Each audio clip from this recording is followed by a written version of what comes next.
And a good morning to you. Welcome inside the bottom line. Flying solo this morning for just a little while. Mr. Rembert is out of town today. And give you a little short one here this morning. Talked to Juju earlier this morning. We'll catch up with him in just a little bit. Got a couple headlines I want to kind of go over with you, catch up on a couple of things. Don't know if you heard this, if you follow professional wrestling, but the King, Jerry Lawler, I believe he is 73, if I'm not mistaken, and he had a stroke. If you remember, if you follow wrestling, he had a heart attack live on the air during a broadcast. And then this happened yesterday. I won't say he was traveling. He is having some effects from it, but they're saying it's not really anything that they don't think he can rehabilitate and get back close to normal. So thoughts and prayers out to the King, Jerry Lawler, as he's recovering from some health issues. I want to say that less than a month ago, maybe, I believe he wrestled in a match. I don't know if anybody else has seen that. Yeah, special start time. I'm late. Yeah, I'm retired in case you didn't know it, sis. I kind of come on when I want to come on. That's kind of the way that works. But yeah, but it's all good. It's all good right here. But glad to have you guys with me anyway. And I've, like I said, this is kind of be an abbreviated one. I got some things I've got to do. But let me give you a couple headlines that came down yesterday. And some of them I talked to Juju about when we talked to him. You'll catch his comments. I want to get his kind of take on some things as well. But yesterday was another blockbuster trade in the NBA. And I don't follow a lot of the NBA. I don't think that's anything that would surprise anybody. But it was kind of a three-way deal from what I understand. Of course, Kyrie Irving, who in my opinion has been a bust in the NBA. A great talent, but just he can't keep his mouth shut and he can't play basketball. And if you remember, he was at Duke a year. I'm not going to say he played a year because he didn't. I think he was injured. I don't think he played just a handful of games. And then I'm not sure exactly what he thought he needed to do. But yesterday, the Phoenix Suns have traded. Now the big three that was in Brooklyn has been broken up because it just didn't work. The Suns acquired Kevin Durant in a 3-team deal, if I'm not mistaken. He was traded from the Nets to the Suns for a package that includes Mikal Bridges, Cam Johnson, Jay Crowder, and 4 unprotected future first-round picks. That's what sources told ESPN on Wednesday night. In the deal, in the late night, Durant and T.J. Warren were shuttled to the Suns for a mastic haul of draft picks in 23, 25, 27, 29, and a 28 pick swap. So we'll see where that goes. Now, that puts Durant with Devin Booker, Chris Paul, and DeAndre Ayton. Now, what does that do for the Suns? It's got to make them pretty relevant, I would think. Now, that ends the Brooklyn experiment that had Durant, Kyrie Irving, and James Harden. And I think Harden is the only one, I guess, that is still there, if I'm not mistaken. Let's see. Nope, he's with the Sixers. So even he has been moved. So none of those guys are there. It'd be anxious. I'm not exactly sure, but I'm anxious to see how Kyrie Irving and Mark Cuban get along because he went to the Mavericks. Can he help? Yeah, he can help, but will he? That's the key. That's correct, Lindsay. I do whatever I want to. Stacy said, yes, he did. And Kyrie is a flat earther. Yeah, he believes the earth is flat. He's come out with some pretty controversial comments on Twitter. I think he wrote a book. Not putting it on my list to read. I guess that's the part that's bothered me the most about the NBA and a little bit of it into the NFL. Guys, you're there to play a sport. You're not there to set policy. You're not there to pass your opinions because you're on a sports team. This is in Lanny's opinion, guys, okay? You're there because they pay you to play basketball. They pay you to play basketball. Plain and simple. Nothing else. That's all they're looking for from you. I don't know why you get caught up and think you need to do something else. If you want to give your opinion, I'm okay with that. I just don't want you doing it on the platform of the game. I want to watch you play games. That's what I want to watch you do. And so I'm anxious to see how that plays out. I don't think Cuban takes a lot of crap. Mark Cuban, he's a little more serious businessman than that. So it'll be interesting to see how he responds, how Kyrie responds. Lee just said, you're allowed to have opinion, sure, but when it interferes with your job, that's a problem, at least in the real world. That's been my whole basis from the beginning. These guys that are athletes are forgetting they're still an employee. They still have a job. That job is to play basketball, not give their opinions on anything else, but to play basketball. And until they do, I don't know what else you're supposed to think. I told you I was bothered when Bob Costa got on during halftime. I think it was a Sunday night game, and gave his opinion about gun control. No, Bob. You go on 60 Minutes, or you go on 2020, or you go on this myriad of talk shows where you give that opinion. You've got a captive audience that wants to watch sports, talk about sports, escape from the real world. They don't want to hear your opinion on gun control. I don't want to hear an athlete's opinion on it. I'm not saying they can't have their opinion. If as an employee of a company, if I went out and started stating my opinion on things in front of my office or from my desk, and it didn't sit with the company, they could fire me. Why should it be any different? Except these athletes, they've got to have them. There's where the problem comes in. That's the rub. That's where I have my rub. So I guess we'll just have to see how that plays out. I'm curious to see how it plays out. I don't think that anything's going to change.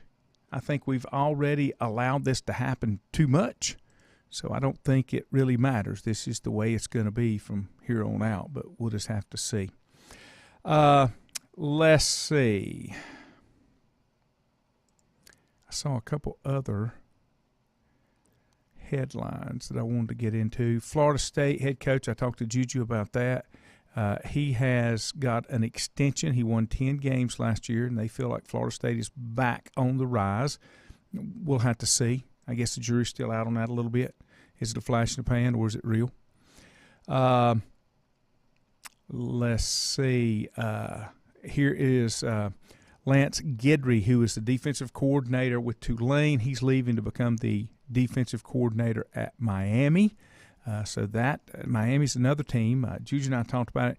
Miami, Florida State, Virginia Tech are all, they're all programs that need to be in the forefront if it's going to be successful in the ACC.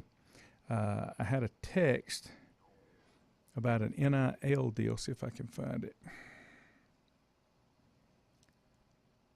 Andrew shared this. A guy named Jaden Rashad's failed $13.85 million NIL deal with Florida. Failed. He signed an NIL contract calling for $500,000 up front.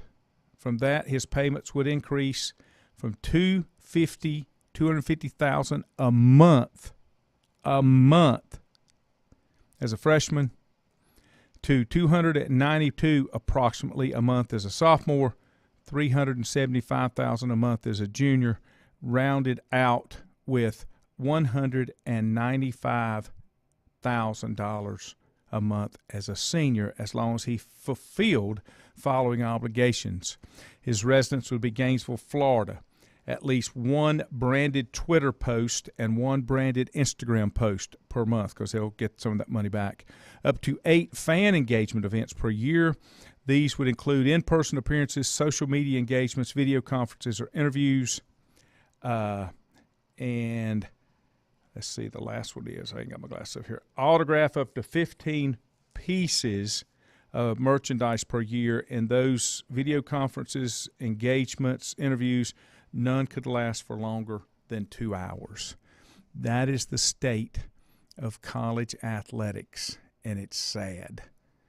Very, very sad. All right, let me take a break. When we come back, I'll bring Juju on, and we'll catch you up on some other things. Last week of high school basketball is this week, and there's some other things that are going on. College basketball starting to wind down a little bit. College baseball, softball, high school baseball, softball is going to be getting underway really soon. We'll take a break. Back in a moment. Whether it's a sit-down meal or a call-in for the drive-thru, Brookwood Cafe and Catering is the answer. A variety of meats, vegetables, and desserts cooked daily, or a hot sandwich from the grill, they have what you're looking for to satisfy your taste buds. If you need catering from 5 to 500, Brookwood has you covered as well. Stop by Brookwood Cafe and Catering at 202 Providence Mill Road in Maiden. Don't forget breakfast daily till 11 a.m. Open Tuesday 6 a.m. to 2 p.m., Wednesday through Saturday 6 a.m. till 8 p.m., and Sunday from 7 a.m. to 3 p.m. Call 828-428-8944 to place your order today. If you ask around, you'll find Burke Mortuary has a reputation for excellence and commitment to value. They've built a reputation of trust for more than 35 years. Burke Mortuary is proud to offer personal attention, meaningful tributes, and the area's most affordable prices. They're also proud to offer you beautiful, state-of-the-art facilities. It's the perfect place to honor your loved one. So when choosing a funeral home, the choice is easy. Choose Burke Mortuary with locations in Maiden and Newton.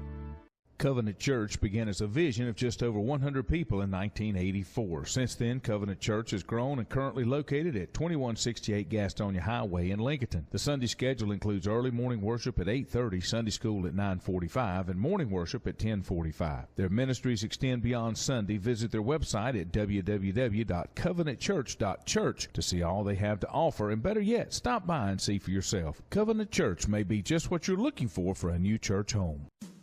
First Federal Savings Bank has been serving Lincoln County since 1940. And as it has been from the beginning, customer service is a priority to First Federal Savings Bank. They want to get to know you by name. First Federal Savings Bank has the convenience, the products, and the services that the larger banks have, but with hometown people that you see throughout your community. Stop in and visit one of their 4 convenient locations and see what First Federal Savings Bank has to offer you. Member FDIC, an equal housing lender. Untangling your headphones, finding the right remote, saying goodbye to your favorite shirt that hasn't fit in 10 years. Why are simple things sometimes so complicated? Thankfully, with Auto Owners, insurance doesn't have to be one of them. Auto Owners works with independent agents who live in your community and answer when you call, so you can worry about more important things, like finding a new favorite shirt. That's simple human sense. Call Mooney Insurance in Maiden or East Lincoln Insurance in Denver, or visit mooneyinsurance.com. Stifel Nicholas now has an office in your community. Stifel Nicholas is a full-service organization offering a wide range of investment vehicles and services. These include money market funds, CDs, stocks, bonds, mutual funds, annuities, retirement plans, and managed accounts, to name a few. Our financial advisors will sit down with you and help you tailor an investment plan, explaining strategies and investments which may help you achieve your personal goals. Call 4Rembert today at 828-624-7300. Stifel Nicholas, member SIPC, and the New York Stock Exchange.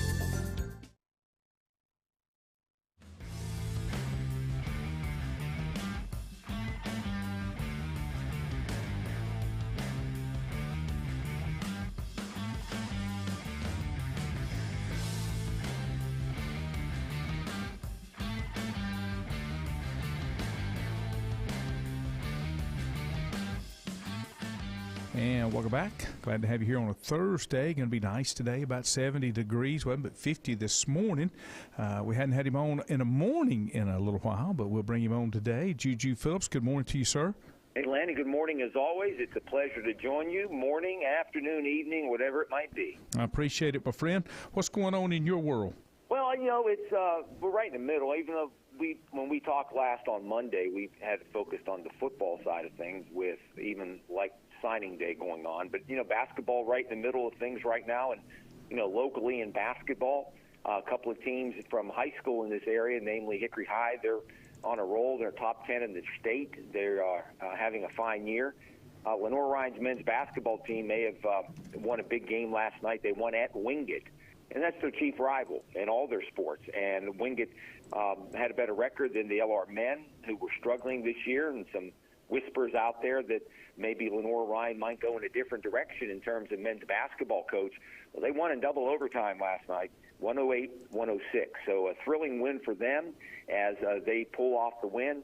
And the LR women, who'd gone off to an undefeated start, 16-0 at one point, I believe. They've lost 3 in a row and fallen out of first place in the South Atlantic Conference. They lost last night at Wingate. So tough loss for the women, but a huge win for the men and head coach Edric Sullivan as they're trying to salvage their season to get into the South Atlantic Conference tournament. They hope to get into the top 8, and if they can do that, maybe they can make a run in the tournament as well. But that's what's going on in terms of that, Lanny, and baseball and softball, of course, just underway with some of the colleges around the area as well. I saw last night, just looking at some of the scores from around, number 6 Tennessee, Rick Barnes, he took one on the chin last night, 66-65. Yeah, course, I saw that. I watched that game last night, and it was a tough loss for Tennessee. First time that they lost to Vanderbilt in Nashville and to Vanderbilt in like 7 years. But I thought it interesting, the two head coaches, Rick Barnes and Jerry Stackhouse, former Tar Heel. I did not know that Stackhouse was at Vanderbilt. Yeah, he's the head coach at Vanderbilt. But here's the interesting part. Both of those guys are going into the North Carolina Sports Hall of Fame. They were both in the 2023 class that was announced about 10 days ago. They're going to be classmates, and they're going in April, I believe, in Raleigh, the North Carolina Sports Hall of Fame, and they were squaring off last night on the sidelines in basketball. Tough loss for Tennessee. They were ranked as high as number 2 last week, and they've now lost a couple of games, 2 out of their last 3, and they're probably going to fall out of the top 10 and maybe lose a number 1 seed for the upcoming NCAA tournament. Did they peak too early?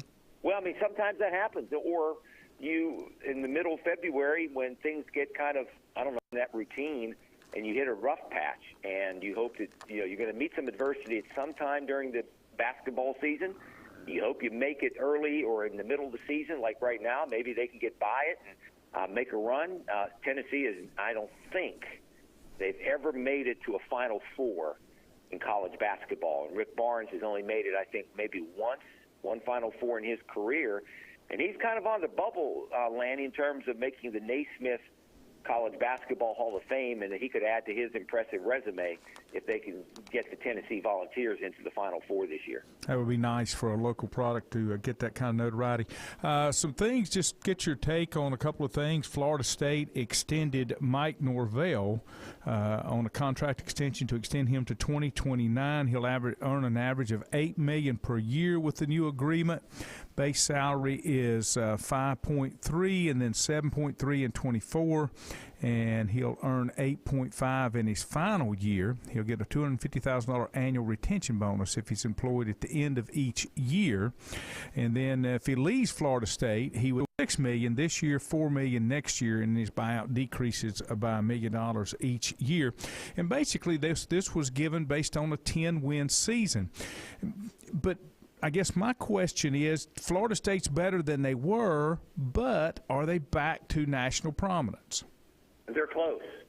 They're getting closer. I think they probably greatly improved more than just about anybody in the ACC last year from the beginning of the season to the end.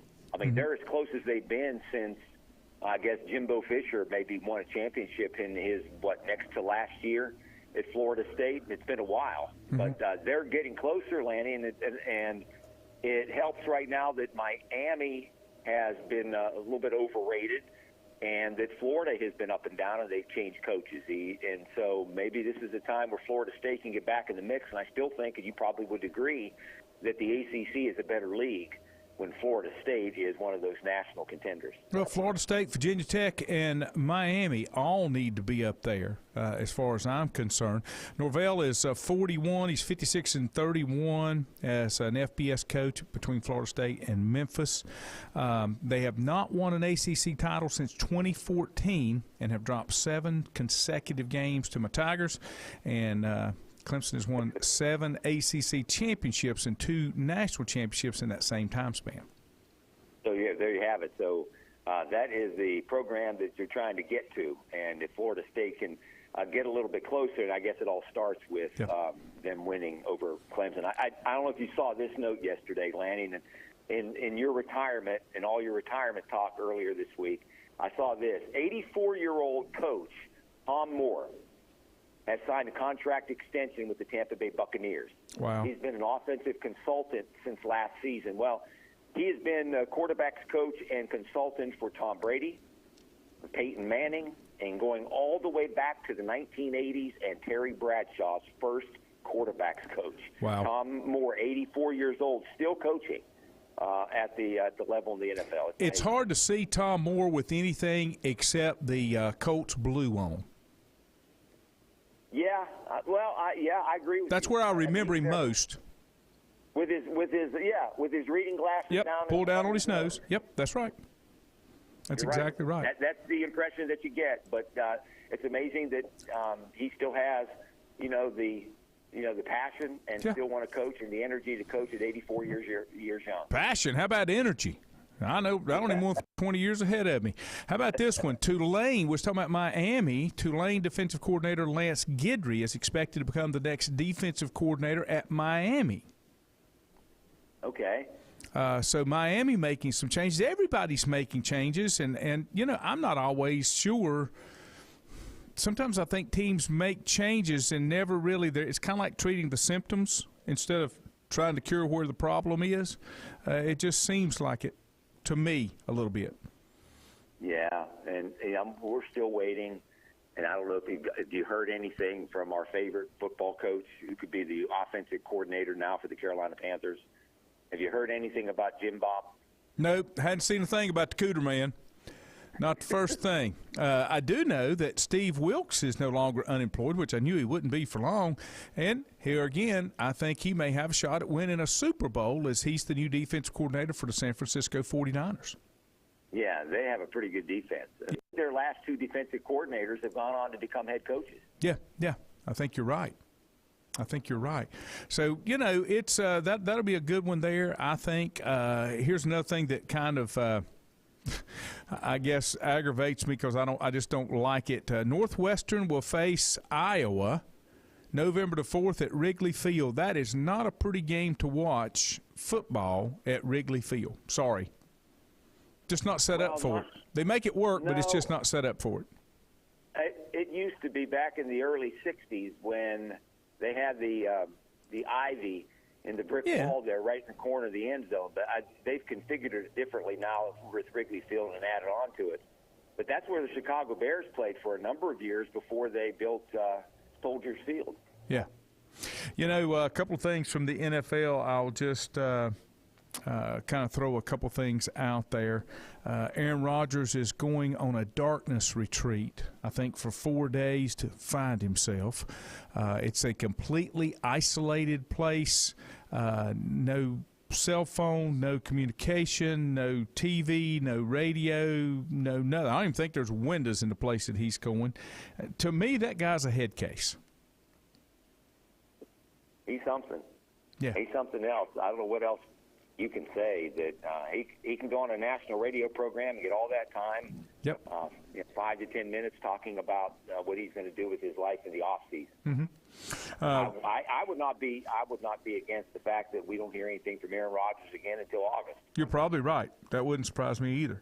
Roger Goodell said officiating's never been better in the NFL. Not real sure about that one. Yeah, I'm not sure either.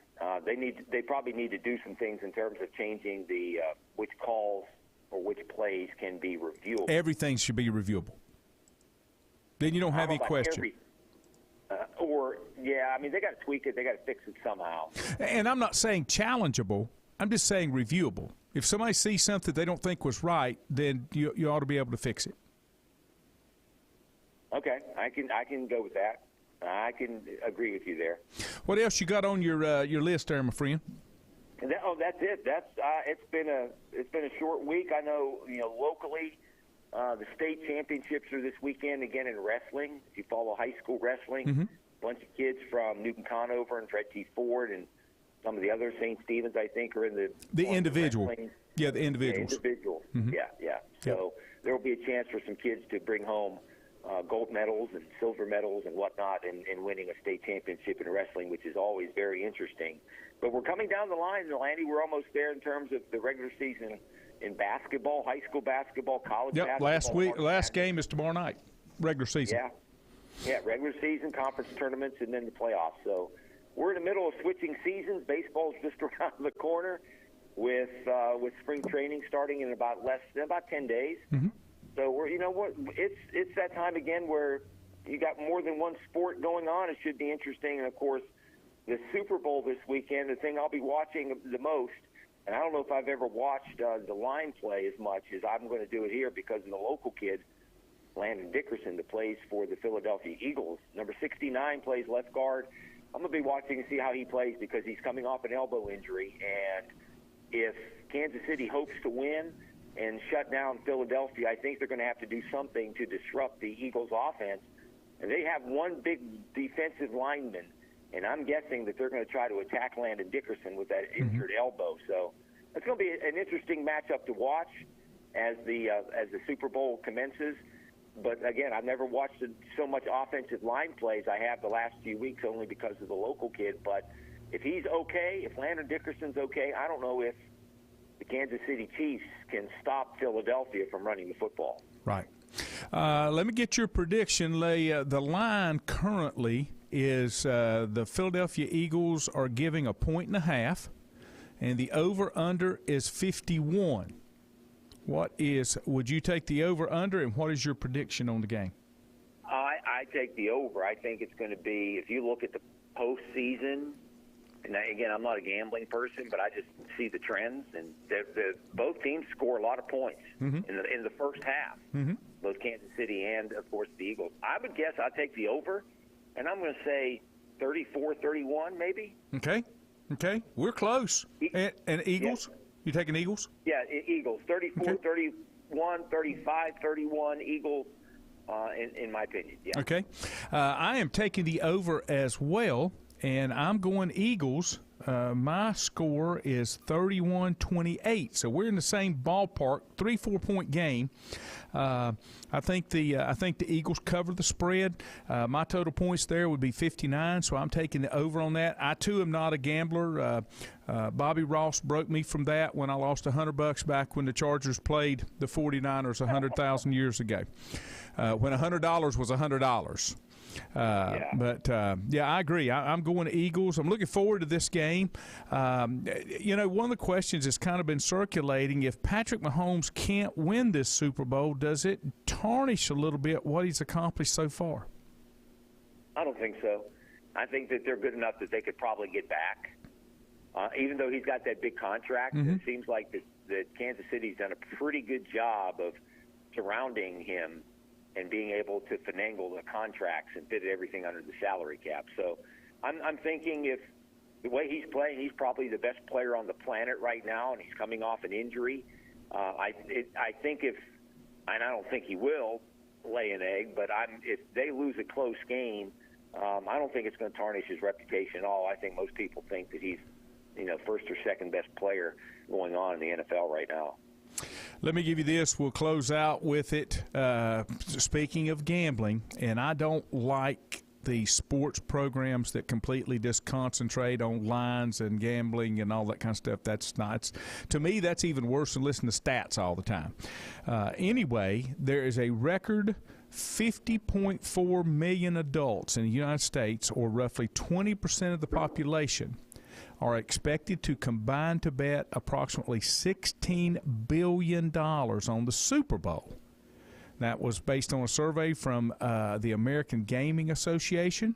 The number of expected Super Bowl bettors is up 61% from last year's survey and is equivalent to how many adults in the United States participate in running. You used to be a runner.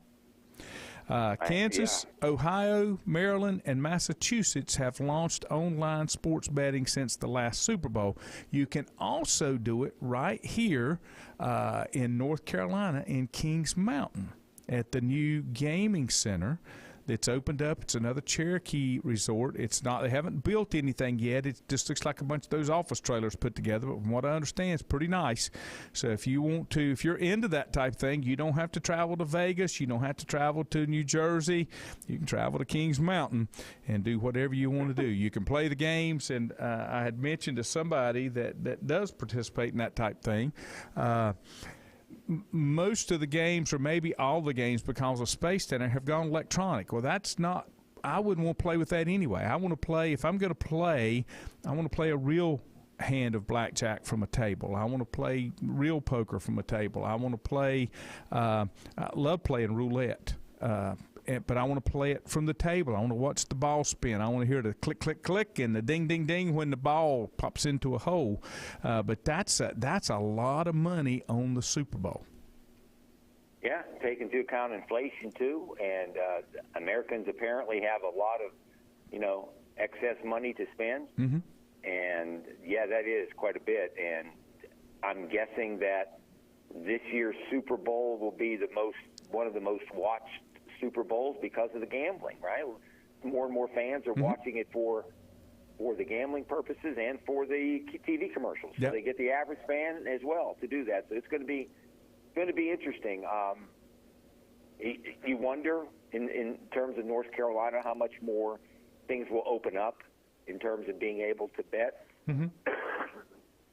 online gambling. You see it in other states. We'll see if it is any more than it is. Will they change the laws? Can you do, will they have other places to go, gamble? Oh, I think you're eventually going to have sports betting windows in every stadium in the NFL and NBA. Yeah, I would agree. And I think you're going to have the ability to sit in your seats at a game and do prop bets all game long. That's coming. What about colleges? Same thing. Yeah, that's not going to change. I think it's all coming. Gambling's gambling. Once you take that genie out of the bottle, it's out. You got it. Yeah, you're right. All right, my friend. I appreciate you taking the time to call in this morning. We'll do it all again here Monday night. And catch us. And that's going to wrap it up for us here on The Bottom Line for a Thursday edition. Have a good day, my friend. Thank you, Lanny. As always, have a good weekend as well. You too. We'll see you again on Monday night. For Gigi Phillips, Lanny Ford, have a great day, everybody.